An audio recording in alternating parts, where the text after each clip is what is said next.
Службата за итна медицинска помош е онаа примарната која што дава секогаш неопходна здравствена нега за лицата на кои што им е потребна на велешани. Токму на оваа тема ќе разговарам со доктор Маријан Мишев, за тоа најнапред добар ден и добре дојдовте на програмата, на попладневната програма. Добар ден, било ми е на поканата. Докторе, колку е екипирана службата за итна медицинска помош при Здравен дом Велес за интервенирање, за работа, поточно колку доктори имате, колку сестри?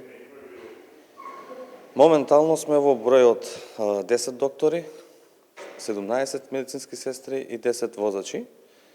Треба да напоменам дека од тие 10 доктори 3 се сега ново примени, од тие 17 сестри 4 имаме сега ново примени од овој месец.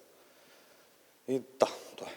А каква е состојбата со возила, со оглед на тоа што Велес е специфичен, како терен, имаме тесни улички, треба да стасате некаде високо, којник, секаде мора да се стигне. Дали одговараат на потребите? Имаме возила, 3 возила кои што се првенствено, кои што се води со нив на посети. Имаме уште едно возило кое што е за рурални средини, 4 комбиња кои што се за сообраќајни незгоди, исто за рурални, кај што може да оди комбе. Сега како се сноѓаме? Се сноѓаме колку можеме толку. Улиците се тесни, меѓутоа кај што не може една кола да отиде, одиме со друга кола, се сноѓаме како што можеме, за да помогнеме да стасаме на време. Сигурно дека има непрописно паркирани граѓани, па мора возачот лево десно слалом како да ские, па да стигне, да успее да стигне, а мора да стигнете. Па да, има. Пробуваме да не пуштаме секогаш сирени, за да не вознемируваме граѓани, меѓутоа некогаш возачите не приметуваат дека од позади идеме ние со ротаци на светло, па мора и да пуштиме и сирени, за се со цел да стасаме побрзо таму кај што сме повикани. Успевате ли секаде да одговорите на сите тие предизвици и на сите тие телефонски повици? Да, зафаќаме голем терен, зафаќаме од Подлес па до Јаболчиште, Ореше, до Иванковци, има не толку несекојдневно, ретко се случува да не викнат и Сълб. На такви места екипата која што оди сигурно час, час и половина, па и до 2 часа не е достапна за посети тука во градов. Меѓутоа, тоа е се сноѓам, испаѓа другиот доктор што е тука, кога е работен ден, си има матични тука работат, се покрива ако дојде некој итно во брза помош, матични да покриваат и така е. Функционираме колку што можеме. Во овој дел ги имате податоците, каква е состојбата со прегледите, со услугите што ги давате на Велешани во 24-та, во однос на да направиме споредба со 23-та. Што покажуваат бројките? Дали има зголемување, намалување? 2024 за разлика од 2023 има помал број на интервенции целокупно во брзата помош од наша страна. Не знам точно колку беше бројката, околу 6000, мислам, помалку интервенции. На што би го ставил тоа? Може да се каже на степен на свесност на граѓаните, дека малку посвесни се околу тоа што имаат симптоми, да не се јавуваат за најмала главоболка или температура. И друго, поздрави се граѓаните. Друго нема што да се стави таа намалена бројка.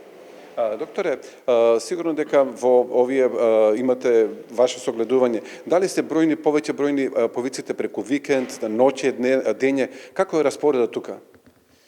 Па нема јасна граница, тука во нашата служба нема кога повеќе се вика, меѓутоа за нас потешка, понапорна работата е за викенд, затоа што има многу пациенти кои што идат амбуланта и тогаш е потешко, понапорно за нас и за луѓето кои што викаат во градот. Не можеме секаде да стасаме. Да разчистиме што една состојба со овие прегледи и услуги. Тие се разграничени. Едно е тоа што го даваат докторите, а друго е што го даваат сестрите. Зошто е таа граница? Што тоа добиваат пациентите услуги од медицинските сестри? Значи, вака, имаме домашни посети, каде што граѓанинот, пациентот, го бара бројот 194, скажува своите тегоби, симптоми, со што ние од докторите одлучуваме дали ќе има домашна посета или не. Доколку одлучиме, одиме на лице место, аплицираме терапија и му кажуваме пациентот дали треба да се обрати на повисоко ниво во болница терцијарно здравство или таа терапија е доволна за неговите симптоми што ги има. Тоа е домашна посета. Сестрински се оние каде што веќе имаат пациентите дома во домашни услови извештај од специјалист, што и како треба да се аплицира терапија ампуларна, поради тегобите, симптомите, болеста што ја имаат. Тоа се сестрински. Ова се дел од вашата работа, но животот го прават и несекојдневни случаи. Може ли да ни споделите некој настан кој што ќе ви остане во паметта и некоја убава позитивна случка што ви се случило вас или на колегите? Да, обично нашата работа повеќе се базира на тоа да одиме за веќе неубави работи кои што се случиле кај луѓе што се болни.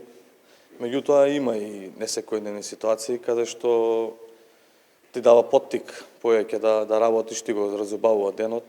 Лично мене ми се има случајно да имам нормално пораѓање на бремена жена, каде што се родило здраво, живо, бебе.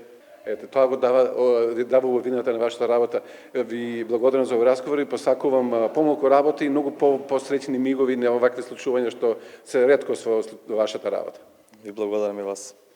Тоа беше доктор Маријан Мишев од службата за хитна медицинска помош од Здравен дом Велес, со кого разговаравме за предизвиците што ги носи работата во оваа служба. Студио